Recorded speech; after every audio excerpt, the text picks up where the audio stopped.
Today is July 11th, 2019. We're doing interviews for the Stanford Historical Society with Barbara DeNardis. And what we're going to talk about is her house on Bull's Head Road and the history of her house. And we'll just go from there. Okay. So if you want to just, you can just start, whatever. Tell you what I know. Sure. That's great. Well, a lot of it's in there, and I'm going to kind of have to fly because I don't remember. But the house was probably built in 1780, and all right, let me look. Around the early 1800s, it said that Joseph Wing moved to the house with his bride. His name's Sarah Hull, and they raised their family there. And from that time until 1960, there was always a Wing in the house, Wing family. Around 1902, Milton Wing, who was the last of that branch of the Wings, sold his house to his niece for $1. And he passed away in 1902. She had the house until 1960. And somewhere about 1938, she did a survivorship with her sister. And they kept the house until they sold it in 1960 to people named Hickenbotham. And then Mr. Hickenbotham, I don't know that name, but died around somewhere after 1960. And she kept the house until 1969. When she sold it to a real estate woman. And that's who we bought the house from. So essentially it was Wings and then Hickenbotham and then us that were in the house. And essentially that's what I know about it. And there were a lot of Wings at that time. In fact, there were a lot of Wings all over this area at that time. Talking about the hidden rooms, when we were working on the house, my husband wanted to refinish the basement. It was sort of like a dungeon with a dirt floor. And down there, we found a little area looking like a little room. And in there was a barrel. And in the barrel, there was some old pottery and jugs, things like that. And some very pretty pottery, too. Now, I don't know why it was down there. Were they hiding it after the Revolutionary War? Or I don't have no idea. We have some of it, but my son tipped over a hutch one day, and some of it came down and crashed to smithereens, so that was that. But if you want to ask me any questions and I have the answers, I'd be happy to tell you. So that property then, did it also then encompass where Geneva's house would be? Do you know, how big the parcel was and where the parcel was? Well, the parcel back in that time was very small.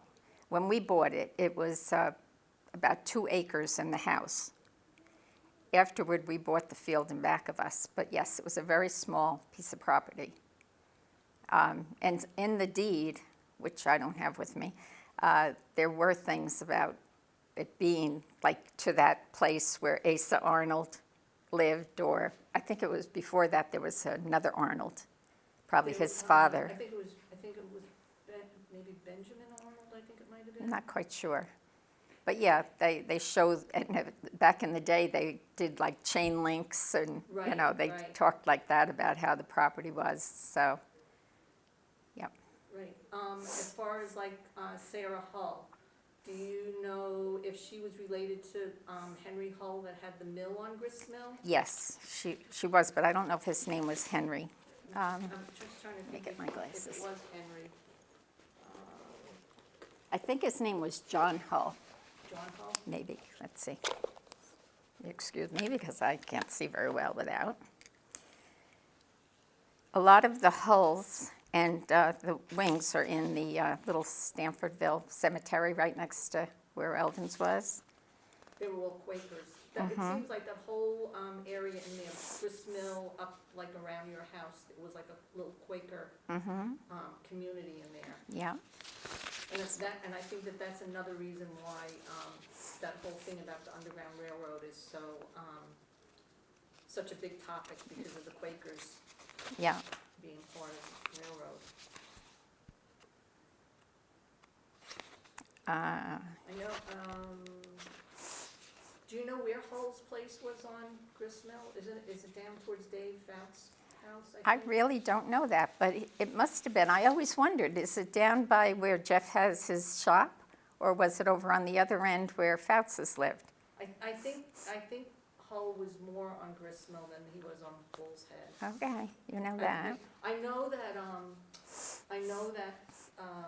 Kinsey's house, that was Ketchum. David, I think his name was David Ketchum. Okay, And I know he owned the mill Oh. by Jeff's shop. okay. I found that in some of the old records. Yeah, you know a lot. But I don't know anything really about that house beyond Ketchum being there.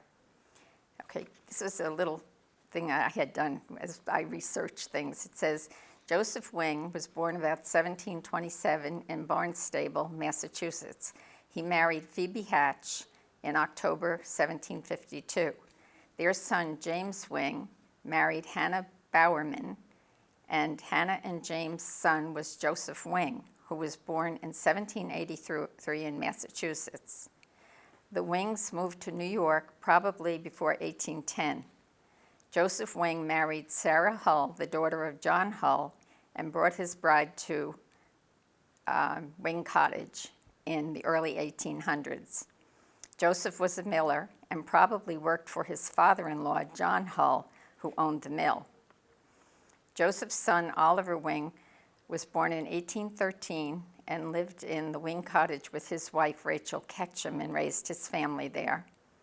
The Wings occupied the Wing Cottage until about I put 20, but I found out when I just was going over papers that it would have been 1960. One of the sons of the Wings that lived in the cottage, there were two, Oliver and Milton. And I think that Oliver was the boy that went to the Civil War and died in Baltimore. Oh. And Milton lived in the cottage until he died in 1902. So, Now, which one married Rachel Ketchum? Because that's interesting, because I wonder if she grew up in Kinsey's house. Joseph's son, Oliver H. Wing, and his wife, Rachel Ketchum. Yeah. Neighbors, I wonder if they just... Now, I have it that they were in the Wing Cottage, but Wing Cottage would be your house. yeah, Yeah, but I wonder if she grew up in Kinsey's house. it could be. I gotta look at the census records and see if she shows up under his name as a child. And Milton never married, so when he died, he passed the house on to his niece. That's Pitcairn? Yes. Pitcairn. And she never married either. Nope, she was a school teacher in New York City. And then she had survivorship with her sister, Right. and her sister had a son, Arthur.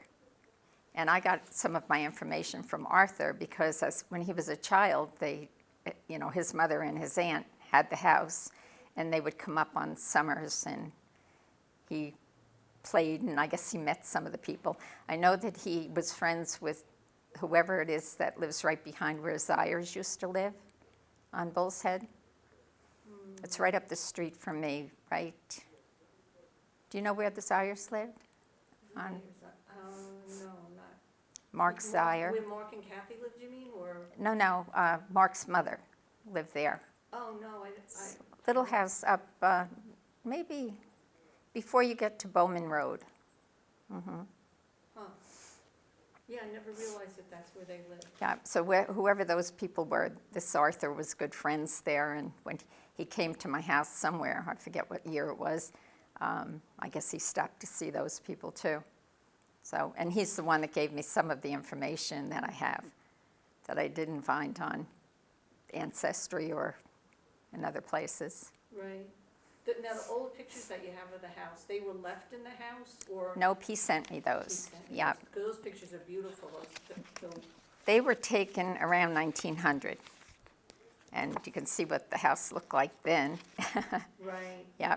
And then I included this one. This was probably a little different, but essentially what it looked like when we moved in. Right. Yeah. What's interesting about that one picture is up at Huns Lake. Uh-huh. Real quick, Kathie, so that wasn't in frame. Do you want her to like hold, you want me to zoom out so she can Oh, put sure. that in frame? Or Yeah, definitely. whatever? Can you show me just the pictures? If you hold them up higher, Barbara, so he can get them in. Like this? That's perfect. So that's your house? Or Yeah, that's her house from, yeah. Actually, if you want, you can hold it just to your right side. Yeah, just right there, and that way, little over this way. Okay, there we go. There's a perfect spot. It's like NBC News. These. And then raise that up just a touch. Okay, and what are these pictures of? The house about 1900, the Wing Cottage. Wing Cottage. Or like some of probably the sisters called it Wing Villa. Wing Villa, wow. That's cool. Did you get them? Yeah. See, what I think is kind of interesting is we have old pictures from the glass negatives, Mm-hmm. and these are from up at the lake around the same time, and they have the same flavor to them. Uh-huh, You know, it's just like they're so like your pictures you have like with the hammock Yeah, on them, but it's just got the same Oh, yeah. same feeling about it. Yeah, yeah. So it's kind of This is a picture of Rachel Pitcairn, who was the school teacher in New York City and who inherited the house. I'll get them. Can you see that? Yeah, it's good right there.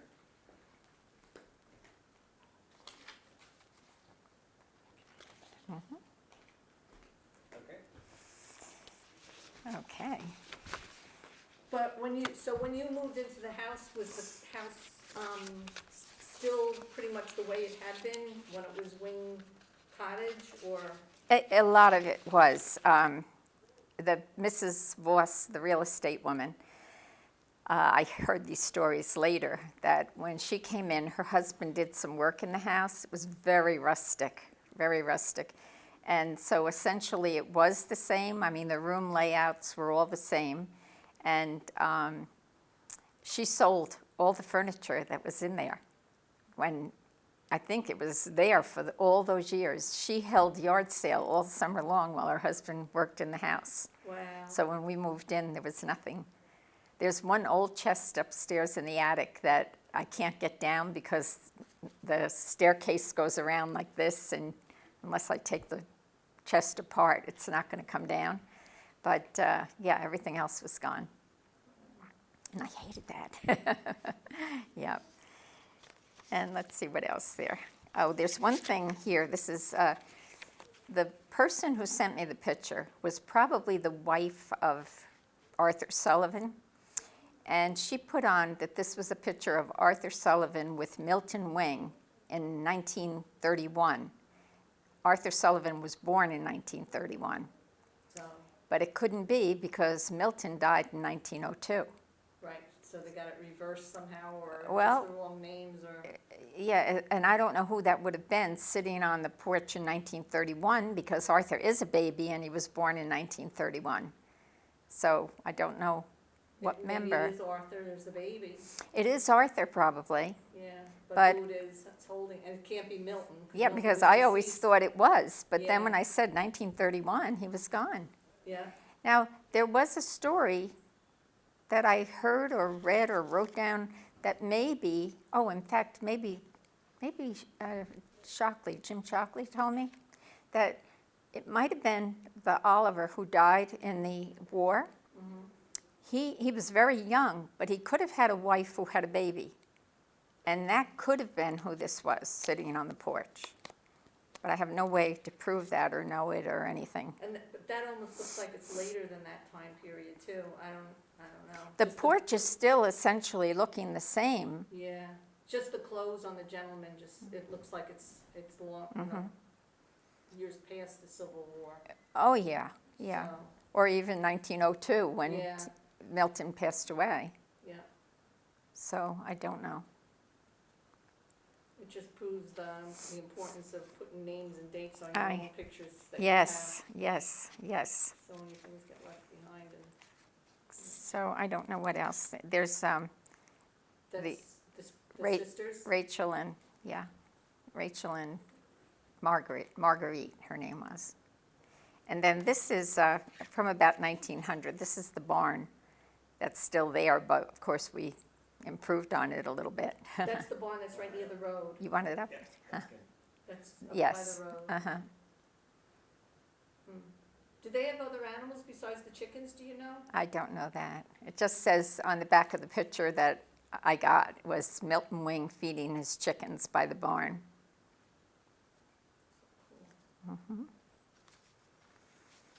Yeah, that whole area in there is a pretty interesting area. I always thought that your house and Geneva's house, and then the property north from there were all part like of a block of land that was owned by Wing, and then it was split off and sold off that way. I know that Mrs. Johnson owned quite a lot of land there. And so that would have encompassed Geneva's house and all the way up. The two brothers that bought a piece of property up by Haight Hill on that side of the road. Kennett's house, Yep, Kennett's property. yep. And then the little house up on the hill that Mrs. Johnson lived in, that was all her property. I mean, she had like 150 acres, something like that. So Right. that probably was all part of that farm. Was Emerson Farwell's wife part of that family too? No, No, it was separate. they didn't even like each other. Oh, Barbara, for goodness sakes. But, nope, she wasn't. I always thought that they were. And then all these people are in the little cemetery. There were the Hulls. This is the paper. All right, this one is pretty interesting. It says, whereas Joseph Wing of the town of Stanford, the county of Dutchess, state of New York, son of James Wing and Hannah, his wife, of Bedford in the state of Massachusetts, and Sarah Hull, daughter of John and Mary, and so forth. And it's talking about their intention of marriage. Oh, And then I have this other little thing that's there. Oh, no, this is for Rachel Oliver H. and Rachel Ketchum. Their oh, the wedding. marriage Yeah, certificate? yeah. Where did they get married? Probably in Stanfordville.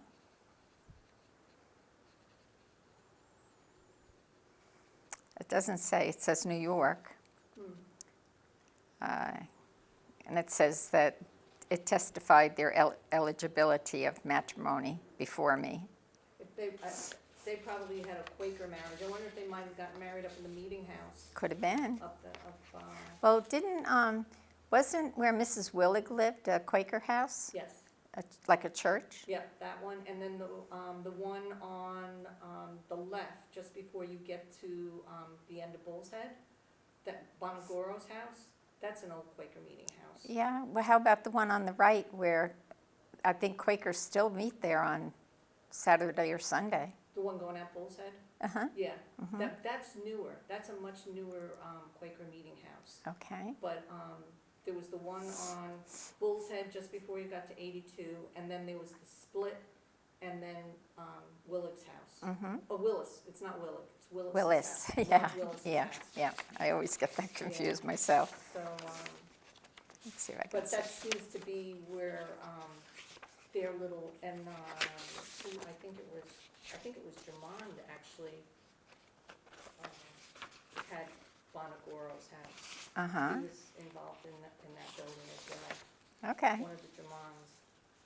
So, and that building was pretty cool too. That whole area's got a lot of really, interesting things that took place in that area. Like they used to have the, temperance meetings in that building, the one, the Quaker meeting house there, and yeah, it was, and then you had Silas Rogers, the axle factory was down on Bull's Head in that area, going there. And You know so much more than I do, because So, I'm pretty much focused on this, so. Yeah, but it's that, and Gristmill that had several different things that were going on as far as like mills and whatnot. going It through was there. probably a busy little place at that time, It was, right? yeah. Sure. Yeah. Yeah. This is the Friends Cemetery, and it tells that the 4 wings that were in my house are buried there. And Oliver H. The thing is there is it's very confusing sometimes, because if they didn't always use the middle initial, sometimes you couldn't discern who. But I know that the Oliver wing is in the Baltimore Cemetery, From who the died. Civil War.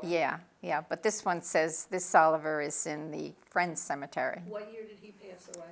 This one, he died in 1889. 1989. And what year was he born? Does it have a year for his birth? He was 75 years old when he died, so. It makes you almost wonder maybe if he's the father or the one that died in the war. It could be. Well, that's what I was wondering, because he's probably the one that married Rachel Ketchum, right? Yeah. Yeah, and this is Rachel. And who's the other girl? Sarah. Sarah. Hall.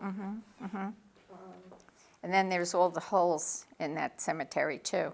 I don't know whether it's all visible. Their grave sites are still visible. Yeah, holes were they were really big in the Quaker church, and I know that there were hulls. Well, there's Hull's Mills up by the lake, up by Huns Lake. That area there by Layton Road is basically Hull's Mill, and then because there was a hull up there, and then there was a hull also out Manson's Crossing, and that hull was But because there's a book that was written by a Hull, and he got in trouble with the Quaker Church. It was called Adsonville Marrying Out, and it's like from the early 1800s. And basically what he did is when he wrote the book, his fictional story, it was a takeoff of the people that lived around Anson's Crossing, and people were kind of insulted, and he kind of got in trouble with the church. And Probably wasn't hard to do back in that time with the Quakers, though. Well, I got a copy of the book, and it's just funny to read it, and it's This is a copy of the marriage certificate. It's not very legal looking, but it says great-grandfather Joseph Wing, the miller, and father of Oliver Hull Wing, so that H stands for the Hull. Yeah. My mother's father. And it says, this is the furniture brought from the mill, now in my possession at Wing Cottage. And then it names probably all that furniture that the real estate lady. Yeah. And then it says, copied by Isaac Post of Stanfordville and loaned to Rachel Pitcairn, and the original can be seen in New York, Hicks Site Quaker Meeting House, 15th Street between 2nd and 3rd Avenue in New York City, probably. So is there anything else I can add for you? And I hope this wasn't so boring for Mike. And you could always add on to that about different things. I think this might have been the wedding guests at their wedding, one of the originals.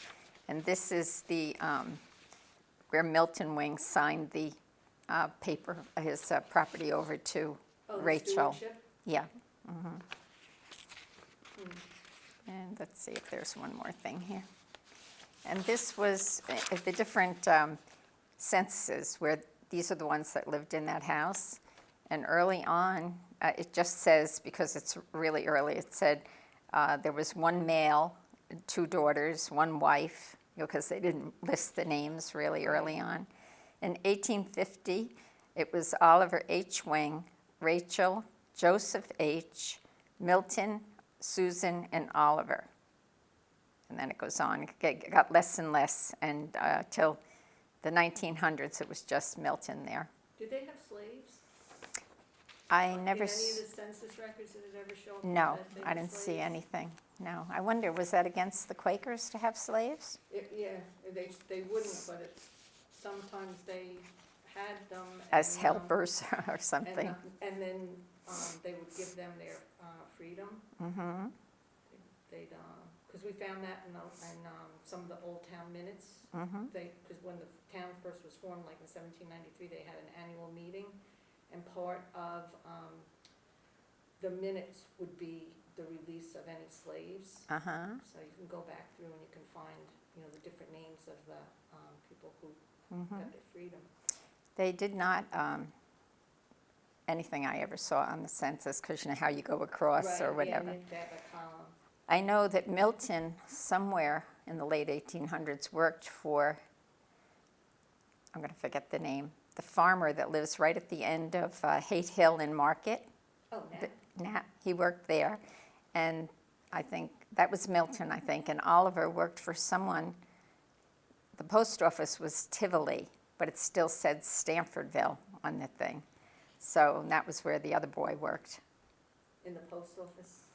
The post office said Tivoli, but I think it was the town of Stanford still. Right. It must have spread all over the place. Yeah, I wonder if maybe that was their place to get the mail to come into. Maybe. Up the river or somehow, Mhm. something like that, and then they distributed it from there. Yeah. Not that this, God, I really got the dropsies here with this stuff. My husband and I had looked for property for about a year before we bought our house, and I had never been to Stanfordville before. But when we came into town, I said to my husband, I've been here before. And he says, well, you haven't been here before because he says, I've never brought you here before. And my husband and I were together since we were young teenagers, you know. I said, I feel it. I saw the United Church of Christ. I said, I feel like I've been here before. And I wasn't. But then we came down Bull's Head, and the real estate lady showed us Geneva's house. And we went in, and the floors were slanted, and there was like a lot of work. And my husband said, no, I just don't like this house. So we came out, and the real estate lady pointed across the road, and it was wintertime. And there was snow and a stone wall and a little brown house. And she said, I own that house, but it's not what you're looking for. It's too small, and there's no property. And I said to my husband, I want that house. I have to have that house. And he was saying, no, no, no. And the thing that swayed him, it was very inexpensive. He finally gave into it. And I don't know why. I just had this feeling like I belong in this house, you know. Wow. Yeah. And from then on, my husband called it the chicken coop because it was so little and there was so much work that had to be done. But he refused the house across the street because of the work, and yet he went into there and he accepted that house. So, Well, where did you grow up? Westchester in Elmsford, which is a little town near White Plains. Yeah. Did you ever do your family history though to see if maybe they were from up this way? You might have had relatives up this Nope, way? nope. I know my family history, yeah. My grandparents came from Ireland. Well, Ireland and England, all four of my grandparents. And no, never in America before then. So it really was strange. If you want to go the other way, maybe I was reincarnated or something. But yeah, it was a very strong feeling in both ways, coming into town and then seeing that house and knowing I wanted to live there. Well, it's funny too because Jeff's great-grandfather who was born in 1819 was born, he lived in Stanfordville. Uh-huh. And it's like, it's just so funny that his father ended up in a town where his relative was in the early 1800s. Really? Yeah. Really? Yeah, it's just. And he didn't know that before? No, they found it in a family Bible years later about him. Might have been the same type of thing, Born you know. in the town of Stanford, Dutchess County, Wow, wow, 1819. wow. Yeah. So you never know what draws you here. Yeah. Well, I think that ancestry and, researching history about where you live and, it's really my big interest. It has been for a long time. Yeah. Yeah. Totally, I don't know if you want to turn off the camera, but my grandmother was a small little English lady, came from a poor family, came to America, worked as a little maid, right? And then when my cousin did the ancestry going back, she was the descendant of kings and queens of England. In fact, I forget who the Viking was. Viking that came into England and Ireland in the 1500s. I forget. He wasn't very nice. He took over the country, but he was the first one. He was sort of the illegitimate child of a king from like France or Greece or someplace, and then he took over. And I have some Scandinavian in my DNA, probably from the Viking that came into England and Ireland. So Did you do this on like the 23andMe or one of those? the ancestry DNA. DNA. Yeah, yeah. And my father was German and Dutch. And I thought, I was half and half. And it turns out I'm like about 95% English and Irish, about 1% Scandinavian, and about 3% of German and Dutch. So it just goes to show. Yeah. Did you do yours? No, No? no, I'm not going to do it either. No? So, no. It's interesting. Yeah. I'm just not interested in going that route. I'd rather go the paper route, like, like your family grew up in this town, and that kind of thing. I'm not interested in the Yeah, percentages of yeah, what I am. yeah. So, Well, it just sort of made it that I knew where my right. grandparents came from, so. But I was surprised about my father's, that nothing of my father showed up. But my two brothers are very much like my father. So if they did their DNA, they'd probably be more on that side than. Right.